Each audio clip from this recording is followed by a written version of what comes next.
Okay, well, we're going to get started. So I hit record, and I have a guest with us tonight, and kind of as open mic night for anybody that has questions. And um, I wanted to introduce Eric Peterson, who I don't even quite remember how we connected. Do you know? My wife met you a couple years ago at a women's small business Okay, thing, okay, and and then then she introduced you and yeah, background in finance. So yeah, yeah, we were meeting you for lunch or whatever. So um, Eric's done a little workshop in Fort Collins that I went to that I found fascinating and learned a lot of tips from him and what he and his wife and friends are doing, and really sharing kind of not just about budgeting but also about just kind of finding financial freedom, if that would be the accurate way to say it. So kind of wanted him to come on tonight, and I thought we'd start with him, and then if anybody else or you, Destiny, has any questions about what's working, what's not working on your budgeting process. So this is our last group for this round. So I'm always open to questions in between, but this is our last official group. So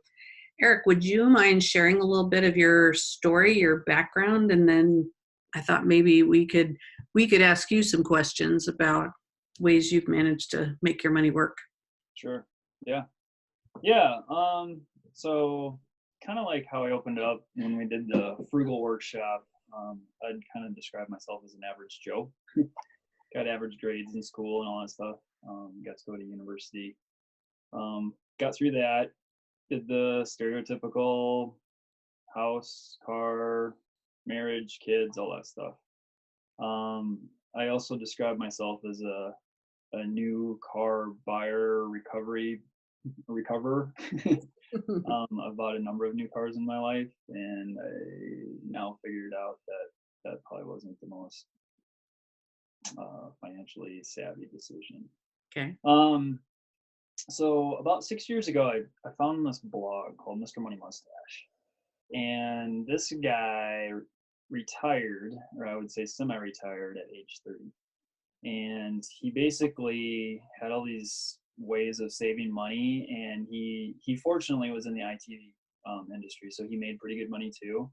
But he just did a crazy amount of savings in his years after graduating from school. So him and his wife decided that they wanted to try to retire at age 30.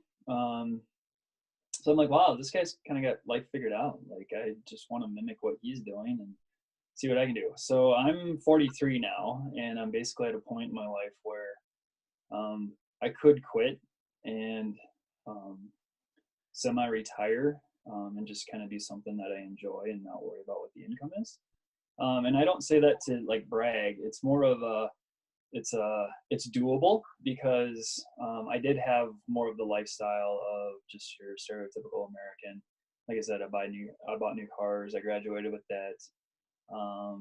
And I always kind of saved, but I didn't really like super save. Once I kind of got my head around what it took to like have options and be able to say, all right, Mr. Employer, I don't want to work for you anymore. I really buckled down. And basically, I created a budget, and we lived on like a third of our income and saved as much as we could. And when you start doing that and you pay off your debt, you really start to see everything start to come together. Like it starts to compound, and it starts to be like, oh, I can breathe a little bit easier. So 3 years ago, we had saved a decent amount of money, and because that we had a decent chunk of cash, I told my employer, I'm like, you know what? I used to live in Iowa. I'm like, I'm just gonna move to Colorado, and I'd like to keep on working for you if I could. And they're like, yeah, we kind of need you. But if I didn't have that big pile of money, I don't think I would have had the cojones to have that conversation. Sure. So um, that was kind of like the big aha moment to me of some people think that when you put a budget together and that you're pinching pennies, so to speak. I like to say it's more frugal than being cheap. Um, it seems restrictive and you're sacrificing a lot, but you really aren't because you're really creating freedom and options. Mm. And now I'm here 6 years later. I'm really seeing the fruits of my labor, because basically right now I work if I want to. I'm still working, but I did make a promise to my wife just recently that I will quit by my 44th birthday, which is in March of 2020. Okay. So Cool. I've never promised it before. I've always said, I'll kick it out later. Um, so I think just kind of some tips that really helped me and things that I really picked up on that ultimately helped me financially wise. Like there's some big things, obviously. So like the house is a huge thing. There's so many people that get into like a starter home and then they always want to upgrade and keep up with the Joneses and stuff like that. And if you get in your mind that a starter house and maybe even renting at a lower rate is that's just so huge. Like if you have, like in our case, if you had like a $1,800 of rent and then you could drop it down to 1,100, I mean you can save a lot of money. Yeah, you're a little bit smaller place, but if you put that directly into savings, you'll be amazed at how quickly it compounds and gets bigger. So living expenses, as far as the house, is a huge one. The other one is cars. Cars are crazy expensive. And I have bought 4 new cars in my life. Right out of college, I bought a new truck off the showroom floor, thought it was the coolest thing ever, hated my job, and promptly sold that truck a year and a half later. Talk about dumb. And then bought a new car, but it was more economical. Just stupid things like that. Like I drove that car for quite a while. We've bought other new cars, and it's just because I was lazy about it. But like I didn't realize that you could buy a car for $5,000 with 120,000 miles and just let it keep on running and save the rest. Like instead of buying a $10,000 or $15,000 car, huge pluses there. Also, having fewer cars than what you really need. When we moved to Colorado, we dropped it down to 1 car, and we've been down to 1 car with a family of 4 for 3 years now. And while there's a few inconveniences, 95% of the time you don't even miss it. There's that statistic that when you buy a car, you only use it actually 10% of the time that you have it, and the rest of it sits in the driveway or parking lot. And that's kind of insane. Yeah, that was huge for me when I was in your workshop, where I had never really thought about that before, but it's either usually sitting in your garage or your driveway, or it's sitting in your work parking lot, if you have a traditional 9 to 5 kind of job, right? Yeah, And right. what's it doing? And, how many really minutes or hours of the day are you actually in that vehicle doing anything? Yeah. So, and so many people buy that car for the status of when you drive by them, you're going to be impressed at, or when it's in the parking lot, I guess, or whatever. Yep. Um, so that's interesting. 10% of the time is what you're saying. Yeah. Hmm. Yeah. Yeah. So if you can do the car arbitrage, the other thing that goes along with that is a bike. And if you can tell behind me, I'm really into bikes. But ultimately, like anything that's 3 miles away, you can bike to, and it's healthier for you. You save the wear and tear in the car, and that's really a lot of reason why we're down to 1 car for a family of 4. Is I bike a lot of places. I even have my girl's bike with me to places. Um, and it sounds kind of silly, but that's kind of like one of the pinnacles of the whole Mr. Mustache thing, is to bike everywhere and use it as a vehicle as opposed to having your second car that's sitting there, and heck, that might only get used 5% of the time, but you have $5, $10, $20,000 just sitting in your parking lot or in your garage all the time. So again, that's money that could be working for you. The other thing, and this is the thing that I tried to hit home the most, is if you love your job, that's one thing. And if you would basically ask yourself if you would do it for free. Sorry, hold on a second. Let's see if I can cancel that. if you love your job and you do it for free, then you're golden. That's like what all of this is about, is you save money so that you can do what you enjoy. But if you don't love your job, sorry. um, if you don't love your job, then you should set yourself up so that you can do things that you want to do. And that's where you have to do a lot of introspect and really looking at yourself and figuring out your values. So for me, the family is a huge part of my life, and that's where I want to spend my time. I don't want to spend time, working 40, 50 hours a week. I want to spend time, and I want to work like maybe 20 hours a week on something I enjoy. And because I've been able to save up this money, eventually I'll be able to pull that trigger and say, okay, I'm just going to go do something when I need to, when I want to, and I can spend time with my family. The thing is when you really start looking at yourself and you really start figuring out your values, sometimes it's a little scary, because then you're taking on responsibility that you normally have. If you just do the prescribed, buy the car, get married, have the kids, buy the house, if you do all of that, you're just following cultural norms, going into debt, all that stuff. It's almost easier. But when you start to think, okay, what do I really want to do? Like, do I want to travel the world, or do I want to, tour all the national parks, or do I want to go volunteer in India, or whatever the case may be? When you really start looking at that, then you got to take on the true responsibility of what you're wanting to do with your resources and the time that you have. The other thing that was really kind of crazy, I came across, like, you got to figure out how many hours you have in your life, and it's really sobering. If you live to be 80, you only have roughly about 700,000 hours in your life. And then if you think about all the time that you spend doing things that are productive, or doing things that you don't want to do, like, you spend, roughly a third sleeping, and then the other third is like just doing general maintenance, like domestic stuff. And then you're like, oh wow, I only have a third left. So you better make sure that you're using that time wisely. So that's another big driver. And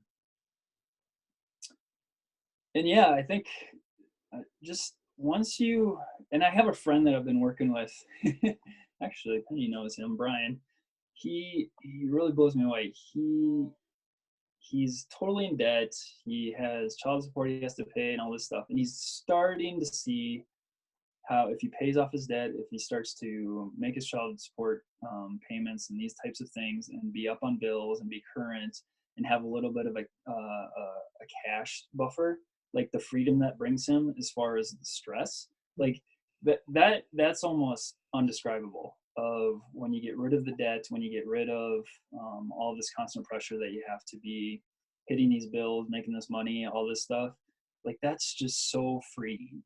And if you set up the habits that you're on a budget and you're doing things to be able to make savings, it becomes almost like a game where you're like, oh wow, I saved X percent or X dollars this month, and then you see it grow. It feeds on itself, and then eventually you're like, wow, I could pay off XYZ, I can pay off this credit card, or I could buy this thing, or I could reward myself too, which I tend not to do as much as I should. Does that, because you're not really driven by that reward kind of thing, that is there an intrinsic reward to you to watching your bank balance grow, or? Yeah, I think it's for the long, we were so frugal, and there's like let me explain real quick too. There's a difference between frugal and cheap.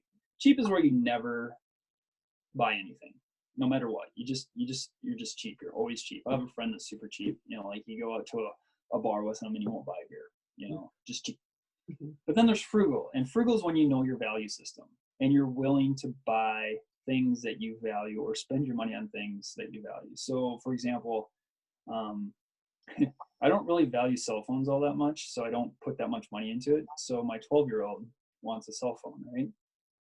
And I'm like, no. And she is one of 3 kids in the whole class that doesn't have a cell phone. But I'm like, I don't value that. However, I am willing to dish out quite a bit of money for horse lessons, which sounds insane to some people, but we value that as a family. It's something she's really into, so I'm willing to put the money towards it. Or like, I really like bikes, so I have a number of bikes that are not cheap bikes. Mm-hmm. But I'll cook at home instead. Like we cook at home probably 80% of the time. And that's a huge money sucker as well, is going to eat out. Like it's an insane amount of money. Um, and the thing is like, unless you're getting something that's really good or something you can't create at home, um, it's not worth it.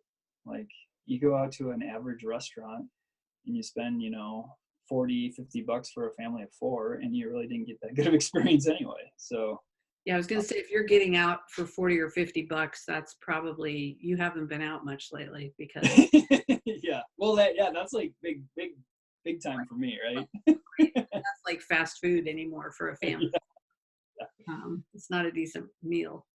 And I think it's interesting, and I'm as guilty as anybody of probably eating out too frequently, although we eat out way less than we used to.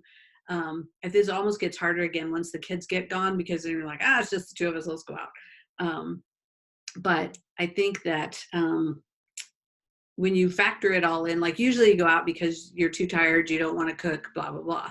But when you think about how much time you waste to get there, to sit and wait, in order to get back home, you could have cooked something pretty.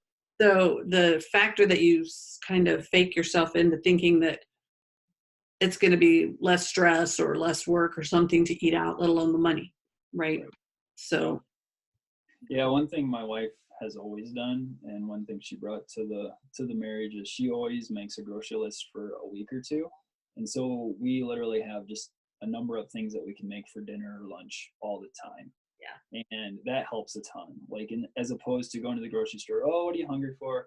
And it takes some organization, but once you start doing it, you just get into a pattern. It's a beautiful way to save money. Like a meal, you could literally I have a really nice steak dinner at home for like 20 bucks for the whole family, or it'd be $100, going out for dinner. Right. And like that's 20 cents on the dollar. I mean, it's insane. Yeah. And if you cut it down, you're doing really, really well going out as opposed to going out. Yeah. Some of your favorite money hacks have been, I don't even know where my notes are from your workshop, but you guys went through some kind of big ones. You, like, obviously you said buying a new car can be a big money suck. And so that's a big ticket item, as far as like, if you can really think through, how much a new car costs you and that depreciation. I mean, I know that's one of the things I talk to people about a lot is, that a new car, my understanding is a new car can depreciate 60% of its value in that first 4 years. And then you kind of get down to maybe what it's worth.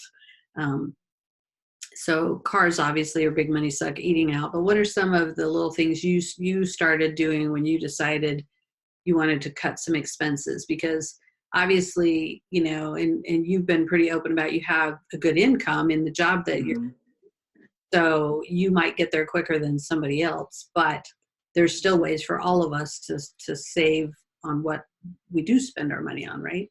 Yep. Yeah. I would say, so, like the big three, where it's the house, the car, and then the food. Okay. Then when you start to tweak things, so like this is kind of how insane we're at. So we've never really had cable. We never did cable in the first place. But so with Netflix, that's basically our main form of entertainment as far as TV. And even right now we subscribe to Pandora and Netflix. Okay. And I'm looking at Prime. I'm like, well, maybe I should just do Prime instead, because I can get my music, I can get movies, and get rid of those other two things. So I'm saving a few bucks. Or we had a second line because Shelly had a business. We just got rid of that, and that was 12 bucks. We went from Verizon, and we're going to Cricket for cell phones, and that's 25 bucks a month. So you just keep on adding those things up, and that's where you start to see like true savings.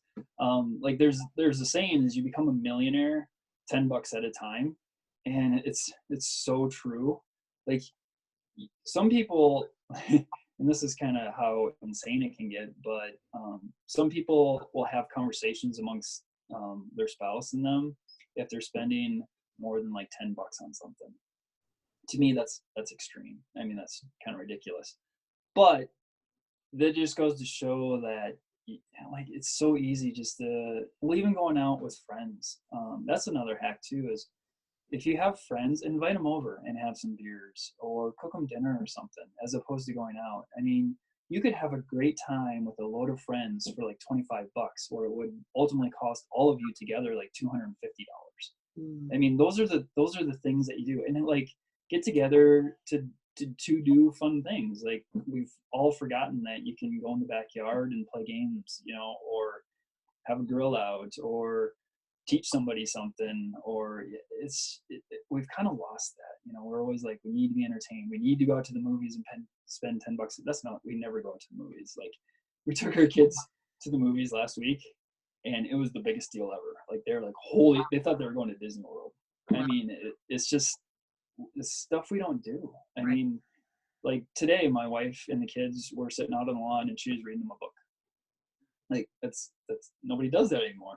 But it's free, it's perfectly legit. No. 12 and 9. Yeah. Are you getting any pushback from them as they get older and have more like worldly experiences and friends that are doing whatever? Yeah, I mean, we have those conversations, like the cell phone is a huge thing, right? Like, almost even my 9-year-old, there's a lot that have cell phones, but that would add another $50 a month to our budget. And I'm like, I just don't value that, and I hope you guys don't either. The other thing too we do with our kids to figure out what they want to spend money on is, so for the movie, if they really wanted to go, we're like, okay, tickets are $7. Do you guys want to kick in $2 of your own money to go to the movie? And if they say yes, we know that they truly value it. Okay. And it's like, oh no, I thought you guys would pay for it. And they're like, well, you don't value it then, so why would we do it? Right. So it's kind of a check to see how much do they really think of it. Like, horse lessons is a good example too. Like, my daughter had some friends, and she wanted to have a horse lesson with them. Well, that's an extra $40. And I'm like, do you want to kick in some money for that? And she's like, yeah. So you gotta that's the biggest thing, is you gotta really figure out what your personal values are, not what culturally, not what your parents did, not what your friends do, what your personal values are. And it takes a lot of responsibility to do that. I want to ask Stephanie's question. She's muted right now, and but she says, what was the deciding point for Cricket versus the other discounted cell carriers? Can you talk a little bit about that? Because I remember that was kind of an aha moment for Mark and I when we went through your workshop about how much are we spending on Verizon and what are we getting out of that versus, you talk a little bit about the options and what is out there? Yep. I'm not a huge cell phone hack guy, but I do know Verizon's pretty expensive. And ironically, so Verizon has great coverage, but where we live in Fort Collins, it's not that good. Like, if I use my cell phone in my townhome, that's another thing too. I bought a townhome, which I never thought I'd do instead of a single family. Anyway, it's not that good of coverage. So I know somebody that had Cricket, and I was like, oh, I'm looking into this. And basically, we can get decent smartphone. It's not an iPhone. It's none of that, for like a quarter of the cost of an iPhone. And I get good cell phone coverage here. So it's going to be, I think total will be close to $60 all in, as opposed to $85 on Verizon. So I'm like, well, that makes complete sense. I have a friend, and he did the workshop with me last year. He does some really big hacks. I mean, he spends like $20 a year on cell phone, but he's not super accessible because he has to use Wi-Fi on all these different areas, and it has to pick it up and do all these things. And it goes through the Google number, and it's I wouldn't say it's super convenient. We need to have more access than that. Right. And there's another one that I was looking at, and it's $10 a month, and I can double check and send it to Penny. Okay. But it has that same concept where it'll basically pick up any Wi-Fi first, then it has to go through a Google number, and then it's a connection. But to me, that seemed kind of spotty. But like the phone, I think was a Motorola 5E Cruise, which just got good reviews. And I have an iPhone 4S right now, which I got free because it was like old school when I got it, but I've had it for like 6 years. And the thing, I've replaced the battery, and it's finally dying. And the other thing is Verizon's getting rid of 3G at the end of the year, so it won't even work. So I'm like, okay, fine. I gotta sort of. do something new. Well, I've heard of consumer cellular, and I can't remember if I first heard about that through you guys or if that was somewhere else. Couple people, and I've had other clients go through them, and pretty discounted. It may not be. It's definitely not the $20 a month, but I bet it's 30. And Yeah. that was one. And one of the things that I learned from your workshop was that these discounted carriers, like I wound up going through Xfinity, which is part of Comcast. That we did that, hunting after we went through your workshop, and Xfinity uses what Verizon towers. Yep. And I forget what some of the other big names or bigger names of Rocket Dog or something, right? I can't remember what the names were of those discounted cell carriers. I think you had, or maybe what was your Cricket's AT&T. Okay. Yeah, and you can actually, there's web pages. You just Google it and say, like, what are the discounts? And then they'll say who the big carriers are. Right. Yeah. And you can see what phone uses what tower, right? Yep. Yeah, it's been a while since I did that, but if that's something, so what do you do? Just put in Google, who's the Yeah, I would just put in discount carriers, cell phone carriers. Yeah. The other thing too is, like, ask yourself if you really need one. Like, I've really considered just dropping it. Right. Like, and after I quit work, I might do that. Right. Because it's not a bad thing not to have to be connected all the time. Right. Yeah. Yeah, that would be hard for me because my cell is my business. And I think there's really also a justification and a sort of an addiction issue for most of us. Yeah. That it's like, oh, how would I feel if I was unplugged a little bit? But like you said, if it all comes back to what are your real values and where do you want to spend your time and dollars, it comes down to that. Was there anything in particular you did to help you establish to find that for yourself? Or was the it values? Mm-hmm. Years and years and years ago, my wife came across a article about a family that did a mission statement. Like, you always have business that have mission statements, like what you want to do, like what's your driving force. And a family had that, and I was like, wow, that's what we need to do. That, like, that makes you really think about how you want to live your life. And that was part of, like, how we want to live intentionally, how we want to live the best life we can. And I think that's that's really kicked off us reflecting and trying to figure out what do we truly value. And I would highly recommend everybody do that. Like, if as a single person or as a couple or as a family, like, just really, really consider how you want to spend your time, because you only have 700,000 hours in your life. Like, how are you going to spend each one of those hours? And you can't get it back. One other hack, or I guess you could say, we don't directly save for college, and a lot of people are like, oh, on that one. However, you can still pay for college. You just don't have to save for it. My oldest says she doesn't want to go to college, and ultimately will probably support that.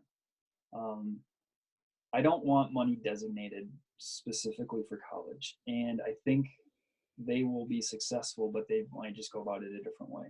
So basically what we're thinking about doing is, when they become 18, we will give them $10,000 a year for 4 years. And they can spend it on college. They could spend it on living expenses. They could build a tiny house out of it. They could go travel the world, and be super frugal and, see all these things. But we feel like that will give them, we don't want to pressure them into doing that and follow the traditional way. We want them to get there on their own, like, if they truly want to be going to university, I think they'll really apply themselves, as opposed to just mom and dad expecting to go there. Mm-hmm. So that's a big part of some people's budgets, is saving up. The other thing too is you can always borrow money for college. You can't borrow money for retirement. Right. So that's a pretty big reason value, play, as far as what you think is most important. The other thing too, when you purchase something, you got to think about how much you're going to use it. A lot of people buy houses and they only really use it like if they buy these McMansions and they want to entertain and that stuff, and they really only use it like 10% of the time. It's like the car thing. Like, think about how much you're actually going to use that. Like, I'm still trying to get, rid of stuff that I don't use that much, that I never should have spent money on in the first place. Right. And once you kind of have that switch and you've seen getting rid of debt and saving, you really start to value things. Like, should I buy this new computer that's going to cost me $1,000? If you look at that $1,000 and if you invested it in 30 years from now, you realize, oh, that $1,000 would actually be worth like $12,000. You have a second thought. You got to do the value prop on it. And then you figure like, oh, well, maybe I can just get a used computer for $200 and gets me to the same place more or less, 95% there. Yeah. So those are the things that you got to ask yourself. Clothes, we buy secondhand. Our kids look like Rugrats sometimes. I look like a Rugrat sometimes. I mean, I actually even kind of shaved for today.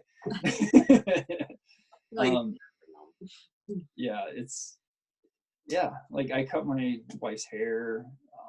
I cut my kids' hair. Every once in a while, my wife will, go crazy and go spend $25 on a haircut. But yeah, it's all those little things that add up. Did you get pushback from your friends and family when you decided to kind of get off the treadmill?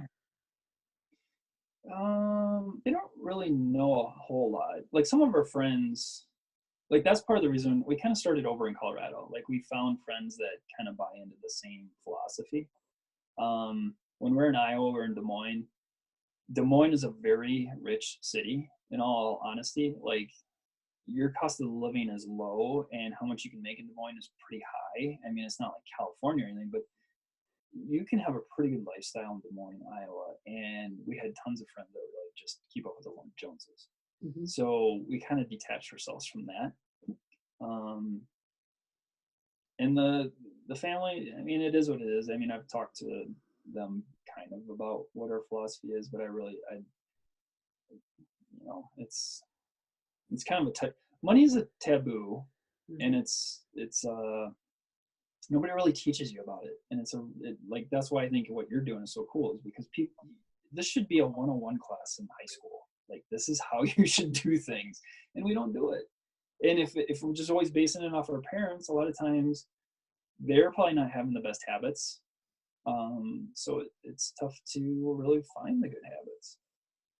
That's so true. And that is really why I do what I do. And I think that everybody thinks everybody else has their act together, and yeah, doing it perfectly, right?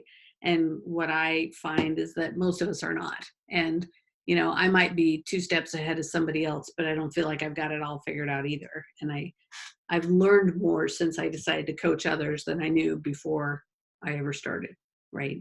Because you get more interested in ways to improve that story. And that's what I really hope for this group too, is that this is the beginning of their journey, and learning how to budget and sort of some logistical like steps on trying to do this. But it's something you have to do over and over and over again for the rest of your life. You don't just figure it out and be done.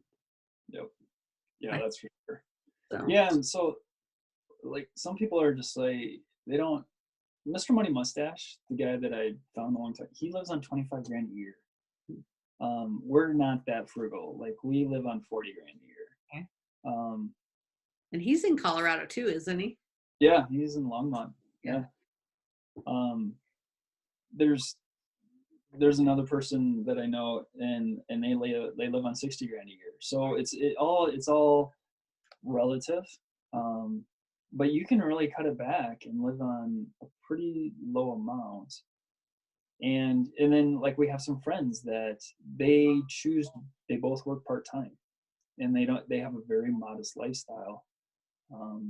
But they realize that the time with their family and the time with their friends and stuff like that is super important. So they're not chasing the dollar.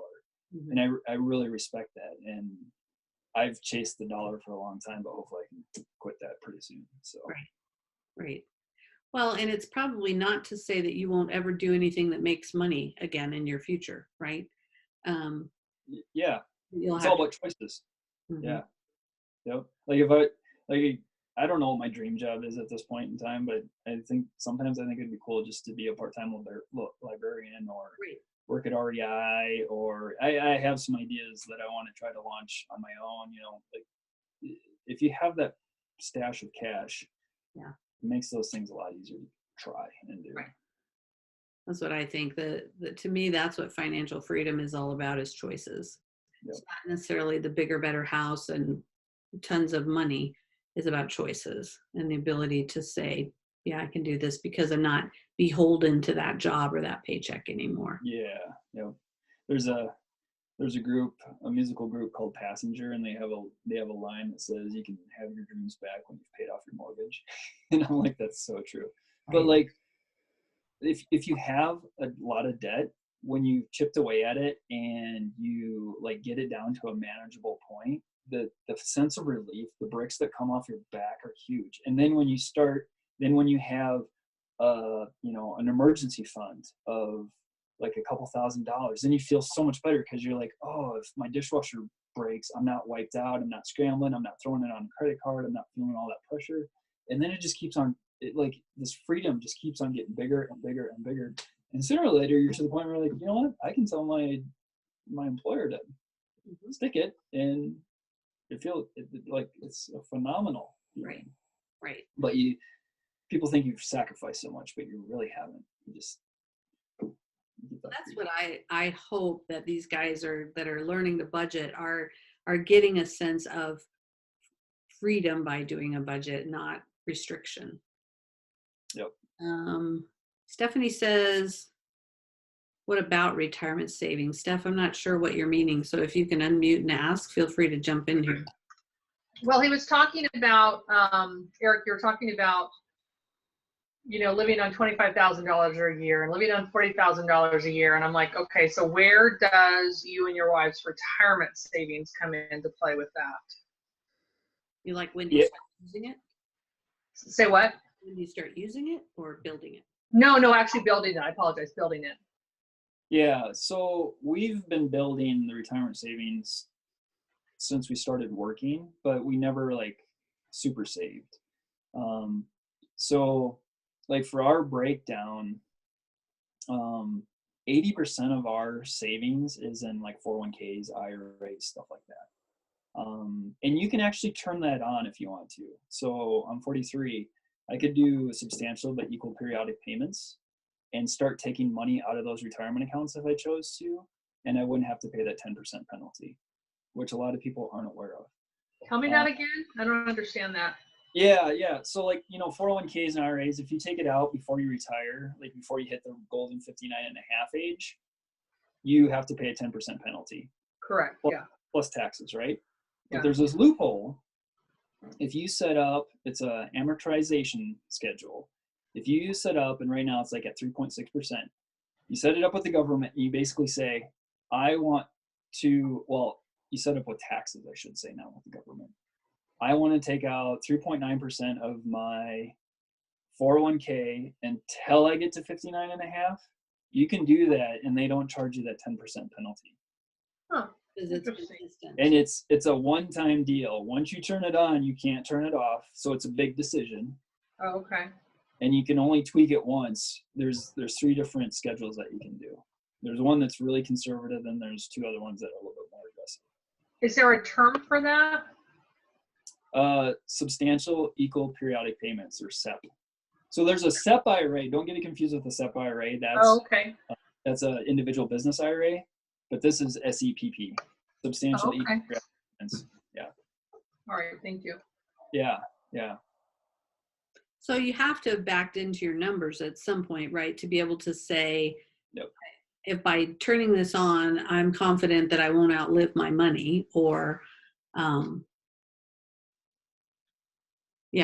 think that for me is one of the biggest challenges, because my brain doesn't work that way. That's why I go to people, that are financial advisors and investors to say, help me come up with, what does my net money need to make in order to live on this percentage and not die before or die after my money runs out, right? Right. There's some nuances to that, and that's where I really defer to professionals. And And I know that's been an industry that you've worked in. Yep. Yeah. So like full and complete disclosure, I work in the financial industry. I've been in it for 20 years. So I used to be like an IRA guy. I work with mutual funds and all that stuff. So I kind of know how the sausage is made. Yeah. Which has been super beneficial. It's not rocket science. And if you get the right people working with you, and they understand what your goals are, then it's definitely a good way to, you can definitely hack it. The key is to understand what you really need. The other thing too with me is like, it's not that I don't want to work. I just want to work at something that I enjoy. Mm-hmm. So I might work until, I might semi-retire when I'm 44, but I might work until I'm 80. Right. Like that, like the income thing is not a huge concern for me, because you get, like, there's tons of people that do this retirement off for 6 months and then they work for a year and a half and then retirement and stuff like that. If you work on yourself, you have somewhat valuable skills, you can plan your life out however you want. Like right now, it's super important for me to hang out with my kids. When they're done and gone, I might go back to work full time. I don't know.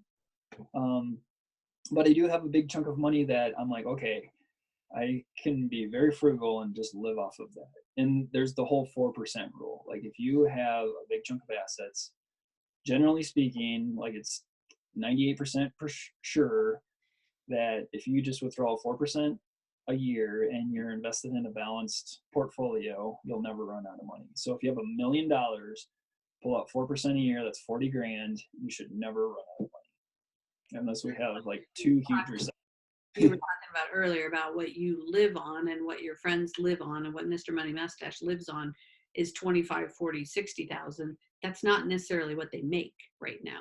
Right. Yeah. What exactly. They're spending, their cost of living is. And so, no, I think we all have to kind of look at what's our number. And I even forget to slow down and look at that. Like, what is really, would it take without savings, without, kids' expenses and stuff, which thank God I'm a year out from that being done. But then really, what does it take to live on? And that's where I think you come up with that number, right? You've got to factor in your rent or mortgage, your utilities, your groceries, your gas, your car, your whatever. Yep. And that's where different people, and obviously we live, those of us, and I think everybody in this group is Denver North, probably. I don't think we have any out of state folks, but we're in a high cost of living environment. So, you've managed to make choices and still live in the place that you love, right? That most people say you can't live on $40,000 a year. You can't make $40,000. Well, apparently you can if you make it. Yeah. Well, and that's a point too. I don't really dwell on it a whole lot, but there is cost of living arbitrage. I mean, I could go live in my hometown of Iowa right now, and I could buy a house for 60 grand. Mm-hmm. I mean, you're not going to have the same lifestyle. I mean, but that's definitely a possibility. There's a lot of people who have done that. There's people that they live in Puerto Rico, or they live in other countries. They still keep U.S. citizenship, and that's beyond my expertise. But you can really do a cost of living arbitrage too. And like compared to the U.S., you could live on 50% of what it takes and have like maids. It's like I have a friend that goes to China, and when they go there, they have like staff. It blows me away. Just because the cost of living is so cheap there. Yeah. So yeah, that's a very good point too. But you don't live in California either, right? Where you're buying a starter for $1 million. Yeah. So, does anybody else have questions of Eric and or me as this last group kind of comes to an end, or want to share anything about what's going on in your world, what wins you have?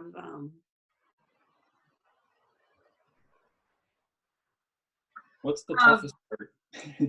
I'll share. It's been interesting. I'm still shifting over to my paycheck and only spending what's in that paycheck for that pay period. That is still a struggle for me. So what's weird is I look at my not my like savings account that I'm putting money in for future, or my emergency savings account. Neither one of those. But I look at just my regular savings account, and I still have money in there. And I'm like, okay, but it says that I've spent all my money. How do I still have money in there? You know, and so I'm still, I'll tell you, I'm still struggling with that. We may need some one-on-one time to help me delve in to see that and figure out because it's hard when I don't see your numbers to get it totally. Yeah. Yeah, it just doesn't quite make sense to me. And so I'm thinking I'm still not probably getting it. Well, and I think one of the key components to learning to budget and a zero-based budget is that all that check goes somewhere. It could be into your savings, it could be into your retirement, it could be into your belly, right? But that's what a zero-based budget is just deciding where's this check, or this month, how am I going to spend that money? It's not necessarily spend it down to zero.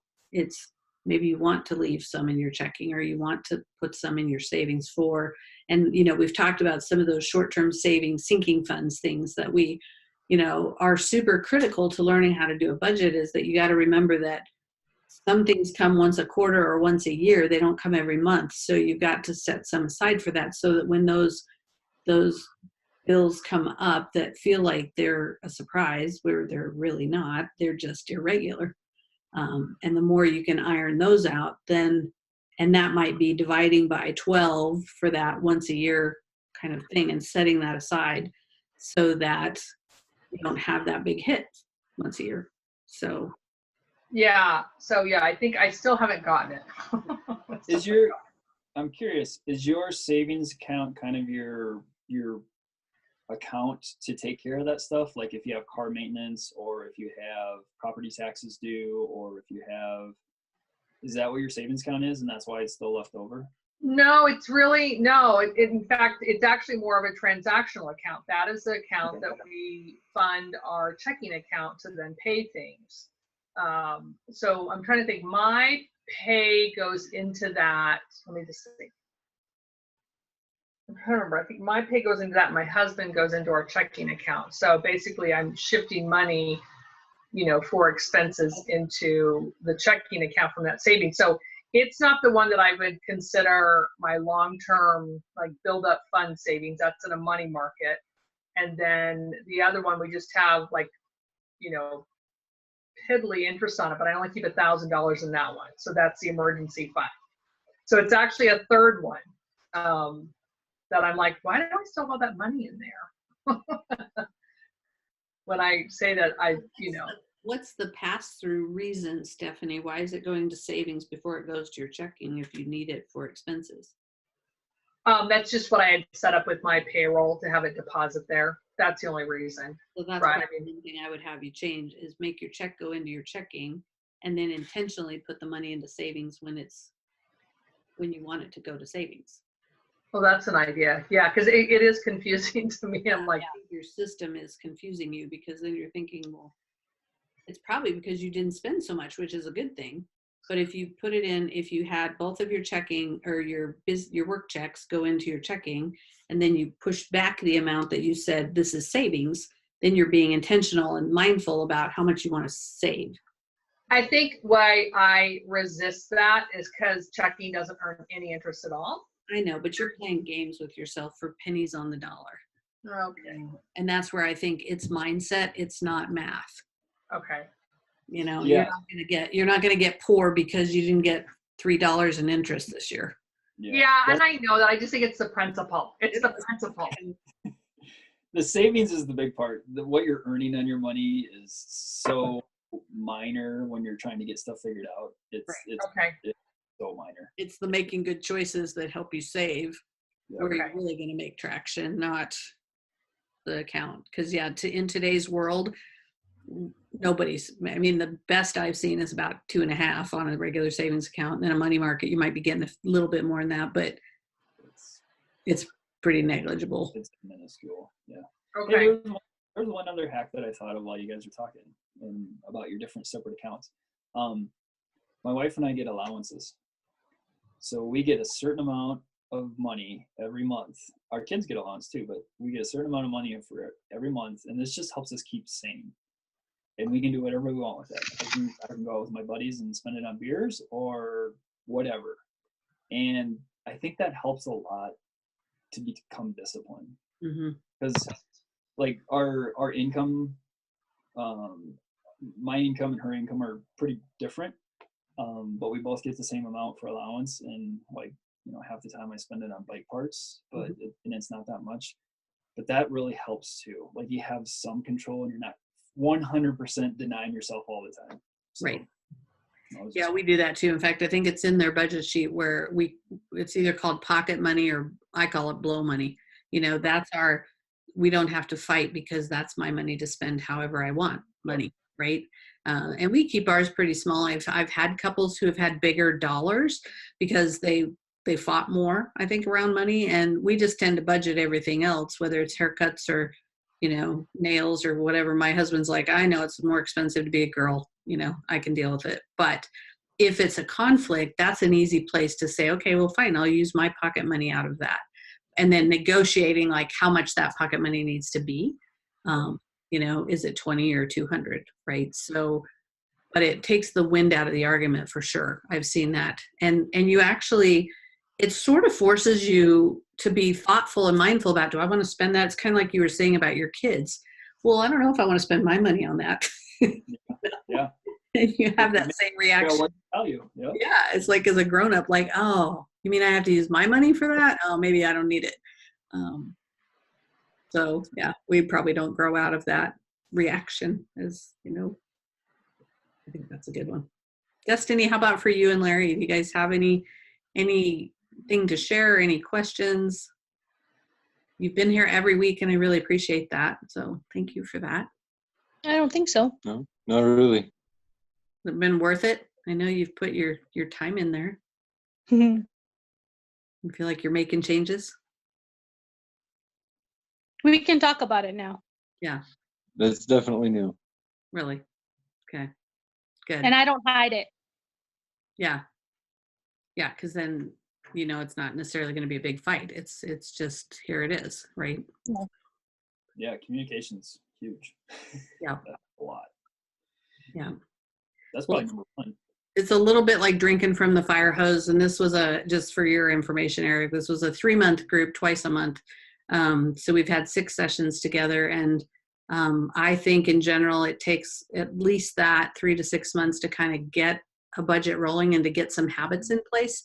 And while I don't by any means expect this group to be everything for everybody, I hope that they had some takeaways and some tools to chew on and think about and start practicing with, because it's a practice, not an event, as my Coach Connections friends like to say. It's not a one-time kind of thing. You have to do it over and over and over again, right, to really win. And I anticipate that I'll be budgeting until I die, no matter what my bank balance says, because I think a lot of people, and I hear this from a lot of people, like, oh, I don't need to do a budget. We make enough money.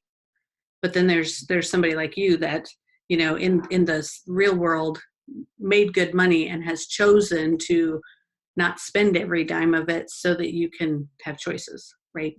And I think for most Americans, not all, obviously, I've worked with my fair share of people in poverty, but most of us are very blessed compared to what other parts of the country are, right? And so it's still about what do we do with what we make, not how does it compare to our neighbors and other people. So just because you're in America, you're in like the top 15% of wealth in the world. Yeah, it's crazy. It's amazing. Yeah. Hey, Eric, just a side note. Do you have the promo for Cricket? It looks like you can share a promo and you get a bonus and I get a bonus. No, I don't have a promo for Cricket. Actually, we're signing up tomorrow. It says both accounts get a $25 credit account once you, the new customer, reaches 60 days of active paid service. Oh, okay. I can put it on my Facebook group if you want. Yeah, why don't you, when you get done signing up, find out what your promo is and give it to Penny. Oh, there we go. Yeah. Yeah, that'll work. So Cricket has a monthly rate too. It's not a pay-as-you-go kind of thing. Yes. Yeah, they have a monthly rate. It's $30. It's $30 all in, is my understanding. With data? 2 They've got gigabytes. different. They've got 2 gig and 5 gig. I'm hopefully, I need to run the numbers, but I'm paying like $109 a month with Verizon that I would love to not be doing. Right. And I was saying, I don't know if you were on here yet, Stephanie, that we switched to Xfinity, which is part of Comcast. Yeah. And yeah, we saved significantly. And they have I think if you have to have Comcast to get their best deal. I don't know if you can do it. We don't do any cable or anything. We have Prime is what we have if we're going to do. And even that, we don't use it for the videos. I don't know whether they have it for just anybody, but I know that when you're a Comcast member, their monthly unlimited data was $45 plus probably some taxes or something. And then we share data with there's 5 of us on our phone plan. And so we share data. So we've gotten our cell phone plan has gone considerably down too, since we switched away from Verizon. So it's worth shopping around for sure. Yeah, I'm doing the insurance. I'm getting ready to do that to price out our insurance and stuff because, it's just not When you start necessary. really looking at those things, you realize where the leak is, and a leak, of many, I'm sure. Eric, are you guys going to do that workshop again? I don't know. I haven't talked to Kevin for a while. We got to get together again. He had a 3 months tour of the West. Right. So, he's Mr. Mobile. He's interesting. yeah, he's got a whole nother philosophy. Right. You guys complement each other though, but he's probably more extreme than you are from what I picked up. Frugality wise, yes, Mhm. definitely. And he has a neat system of where he works and then he takes off time and then he works, and then he takes off time. And he doesn't have he calls it the war chest, Okay. where I don't have that confidence. Yeah. But yeah, he's got an interesting perspective too. But I don't know. Well, if you ever want to do a virtual one, I'll host it if wherever he is. Yeah, that'd be interesting. That would be fun because I know my people, and we could put it, do a live or something on Pennywise because you guys were a wealth of information for me. Well, and he's like a crazy data geek. Yeah. Yeah. So ask him if he'd be down with that. That would be fun because I really appreciate having you on here tonight. So like I said, this is recorded and I'll put it in the Facebook group. And for those of you that are here either live or watching later, want to just thank you so much for being a part of my group and sharing and being vulnerable because although I did never expect anybody to share their nitty gritties, people have been really nice about kind of sharing their wins or what's going well or not so well. So I appreciate that. And you'll have access to the videos in that group for at least another month or so. So if you want to go back and rewatch anything, you're welcome to that or reach out to me. If you decide that you would be interested in some one-on-one coaching, I'm going to offer to this group that if you want to do $100 a month, you can do that for a session a month for as long as you choose to do that. So if that feels like something you need a little more somebody in your business and helping hold you accountable and really drill into some specific suggestions, just let me know that you want to take advantage of that. And I'll make that offer to you guys for the next 2 months. If you decide to get in on that, let me know. And then that would continue for as long as you're a client. So yeah, if there's anything else, let me know. And you all hopefully know how to reach me, phone number, cell phone, whatever, messenger, and reach out to me and share your wins and struggles as you're going through life. So find people like Eric that help encourage you to, swim against the tide a little bit and be weird, as we like to say. So Eric, what financial group are you with? Principal Financial Group. Principal. Okay. but you don't do like one-on-one advising, do you, Eric? You do. No, I'm not an advisor. I work in the back office. I mean, I ultimately I do research and development for UCITS, which are European mutual funds. Okay, never mind. I have some names though, Stephanie, if you need some suggestions of people that might be able to help you with that as well. So yeah, I've got somebody right now, but and it's probably my fault, but he's with an odd name company, and I'm like, should I be with the principal? Should I be with the Fidelity? I don't know. I get that question a lot, and my advice is be with somebody you trust. Mm-hmm. That is the key. It doesn't matter if it says Edward Jones or Fidelity, or it's the individual, and if you trust them, that is the key. Yeah. Okay. Well, and I tend to lean towards people that are independent more than those, you know, big brand names, because they can oftentimes shop more things. Yeah, this one, I think he's stuck with the one company. I need to check that with him. I mean, I certainly trust him. I found him through my pastor. Yeah. But Making sure that you align your values and their values align, and how they like to invest and what they, because and one thing I had to learn sort of late in the game was, if it's not working for you, you're not married to them. So you need to find somebody that is. Don't make you feel guilty for leaving, but you need to do it. Right. It's hard. Felt like I was cheating on my boyfriend, but yeah. What's Okay. right. So, well, all right. I'm going to stop the recording here, but thank you guys. I so appreciate everything. And if you need me, I hope you'll reach out.